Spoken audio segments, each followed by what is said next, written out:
I wasn't looking for anything. Honestly, I was just checking the towels. It was one of those quiet late-in-the-night gatherings, the kind where wine lingers on your tongue longer than the conversations do. My husband was in the kitchen laughing with his friend. I was just playing the hostess, making sure everything was in place. Neat, presentable, safe. So when I walked down the hallway and saw the guest bathroom light on, I thought nothing of it. Maybe someone had splashed water. Maybe the floor needed wiping. Maybe a candle had burned too low. I opened the door like I had 100 times before. And then the steam hit me. Thick, warm, alive. Like I'd stepped into someone else's breath. He was there. Just a towel, bare chest, dripping skin, and a gaze that didn't flinch when he saw me. If anything, he looked like he'd been waiting. My words caught in my throat before they even had the chance to form. Sorry, I didn't know. But he didn't move. Didn't speak. Just tilted his head slightly, water still clinging to his neck, sliding slowly down his collarbone. Like he was studying me. Or daring me to stay. I could have closed the door. That would have been the polite thing. The right thing. But I didn't. Maybe it was the wine. Or the heat. Or the fact that the mirror behind him was fogged over. Like it didn't want either of us to see too clearly. All I know is, I stood there. Too long. Too still. Watching the droplets trace down the line of his stomach. And wondering why my pulse had found its way to my throat. He took one step forward. And I forgot how to breathe. And that's when I realized I hadn't checked the towels at all. He didn't cover himself. Didn't turn away. Didn't ask me to leave. And I didn't move. I should have. God, I meant to. But something in the air held me there. Maybe it was the heat, thick and quiet, clinging to my skin like a second robe. Or maybe it was the way he looked at me. Not like a guest in someone else's house, but like a man who already knew the rules didn't apply in that moment. He stepped closer. One slow step. Steam curling off his shoulders. His hair wet, strands stuck to his forehead like he'd just stepped out of a dream I shouldn't be having. I said softly, "I'll just," and motioned to leave. But even as I said it, I didn't move. Because he was looking at me like I wasn't interrupting. Like I belonged right there, inside that silence. And then, his hand reached out. Not to touch me. Not yet. But to the space just beside my shoulder. Brushing against the towel rack, slow, deliberate. Almost accidental. Our arms nearly touched. But nearly felt like a scream. My breath caught. My skin prickled. I could feel the heat of him even without contact. The mirror stayed fogged. The kind of fog that keeps secrets. That blurs edges. That turns wrong into maybe. And when his fingers moved, just barely brushing the air between us, I felt my body sway forward. Like something inside me had already decided. He still hadn't said a word. But my whole body was listening. And that's when I realized I wasn't just standing in steam. I was standing in the middle of a choice. It felt surreal, standing there, one foot in reality, the other somewhere else entirely. And through it all, I could still hear their voices. Laughter, glasses clinking, the soft shuffle of someone opening another bottle. Just down the hall. So close I could almost call out. So far that I didn't want to. Because inside this bathroom, time had slowed, thickened, like honey dripped over something it wasn't supposed to touch. He reached past me again, this time toward the small shelf above the sink. A folded towel. The movement so casual it should have broken the moment. But it didn't. Deepened it. His arm brushed my shoulder, not a full touch, just a whisper. But I felt it. Like lightning. Like my skin remembered it before it even happened. And when he turned to face me again, he was close enough that I could see the water still clinging to the curve of his lips. Close enough that I caught the scent of soap and something else. Something warm. Male. Undeniable. I looked down. At the floor. At my own hands, clenched at my sides like they didn't trust themselves. And then I felt it. His fingers. Barely, touching the fabric of my robe. Tracing where the collar met my skin. Not pulling. Not asking. Just noticing. And letting me feel it. The silence between us was louder than anything. My breath. His breath. The distant sound of running water still echoing from the shower head. It all wrapped around us like something waiting to break.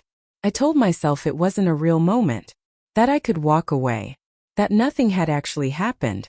But the heat was on my chest. The ache was in my throat. And when his thumb brushed that one spot on my collarbone, I didn't step back. I leaned in. I don't know who moved first. Maybe it was him. Or maybe it was me, giving in before I even knew I had. But suddenly we weren't just standing close. We were in it. That moment. That breath. And when his hand finally touched the edge of my jaw, the softest graze, something inside me cracked. I looked up at him. Not like I meant to. Like I had to. His eyes were darker now, the kind of dark that pulls you in, makes you forget how you got there. He didn't speak. Didn't need to. Because the way his fingers traced the side of my neck, slow, reverent, said everything. That he'd imagined this. That maybe I had too. That whatever was about to happen had been waiting just beneath the surface. For far too long. The towel around his waist shifted slightly when he exhaled. Not much. Just enough to remind me how close I was to crossing something. Some line I couldn't uncross. And yet, my body didn't retreat. If anything, it leaned. My robe loosened at the shoulder just a little. I didn't fix it. I couldn't. His eyes found the exposed skin and stayed there. Like it was something sacred. Steam clung to us. To my lips. To his chest. To every space that hadn't been touched. Yet felt like it had. And I remember thinking, this is insane. This is wrong. But the part of me that had spent years doing everything right, everything safe, everything expected, went quiet. Because when his fingers slid to the base of my throat, I didn't flinch. I trembled.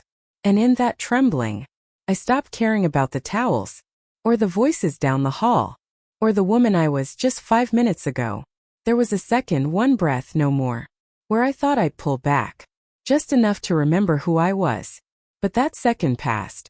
Because when his forehead leaned against mine, damp and warm, I didn't move. I closed my eyes and let the rest of the world fall away. He was so close. Not just in distance but in knowing. Like he could feel the war happening inside me. And somehow was the only one who knew how to lose it beautifully. His hand found my waist. Slow. Not claiming. Just asking. But it was my body that answered. A breath caught in my throat, tight, sharp, too full of everything I wasn't supposed to want. And still, I leaned into him. The heat from his skin met mine like a question I didn't have words for. And my rope slipped again, just a little lower. The air between us shifted. Heavy. Not with pressure, but with permission. He looked down at me. Eyes flickering between hesitation and hunger. And for a moment neither of us moved. Like we were afraid the movement would ruin it. Or worse, make it real. I could still walk away. The door was right there. The sound of my husband's voice floated in from the hall like an anchor I hadn't grabbed in time. But I didn't leave. Because when his fingers finally traced the small of my back, light as breath, trembling like he wasn't sure either, I felt something I hadn't felt in years. Chosen. Not out of duty. Not out of routine. But out of pure electric want. And when he whispered my name, barely audible like it might shatter something, I knew I'd already answered. I didn't know what time it was anymore. I didn't care. The light above us was soft, golden, a little dim.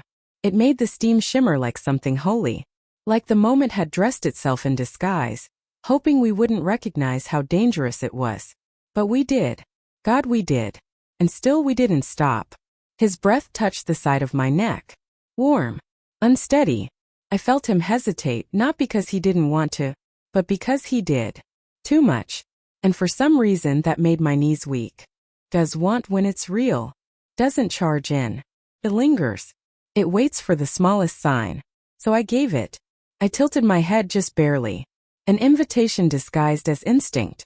And then, his lips didn't land. They hovered. Close enough to ignite something just under my skin, but far enough to make me ache for the rest. The sound of water still dripping behind him filled the silence between us. It was rhythmic, steady, but nothing else was. Because my heartbeat wasn't steady. My breathing wasn't steady. The way my fingers brushed his arm, so light I barely believed I'd done it, wasn't steady.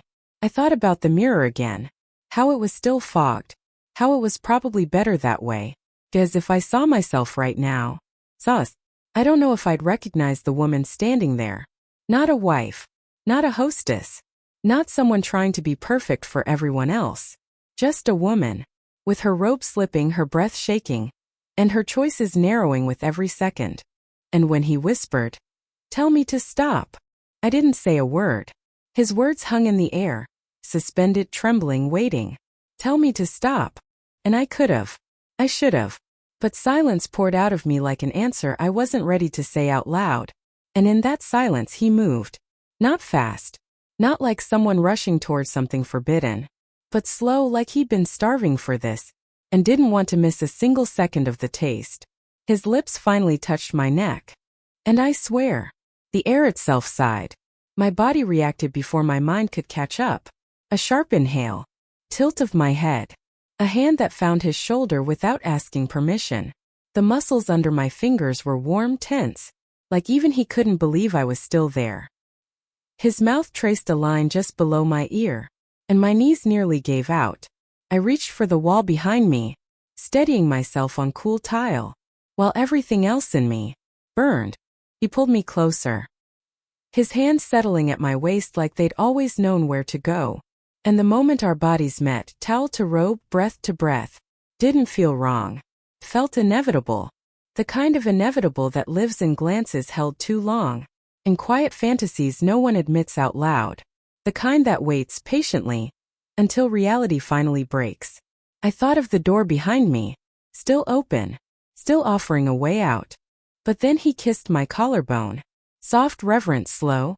And I knew, even if I walked out, I'd never leave this moment behind, because part of me had already come undone in his hands, and the rest was begging to follow.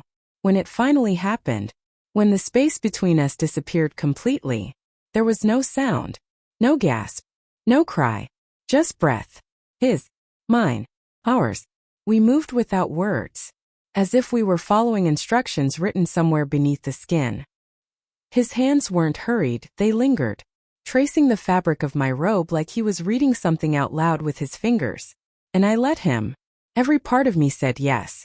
Not out loud, but in the way I tilted my face. The way my breath caught. The way my hand found the curve of his back like it belonged there. We didn't speak. We didn't need to. Because what passed between us wasn't language. It was heat. It was hunger held back for too long. It was a soft sound in my throat I'd forgotten I could make. The mirror never cleared. It stayed fogged, veiled. Like it knew this wasn't meant to be seen too clearly. Not yet. And when it was over, whatever it was, he stepped back first. His eyes searching mine. Not for guilt.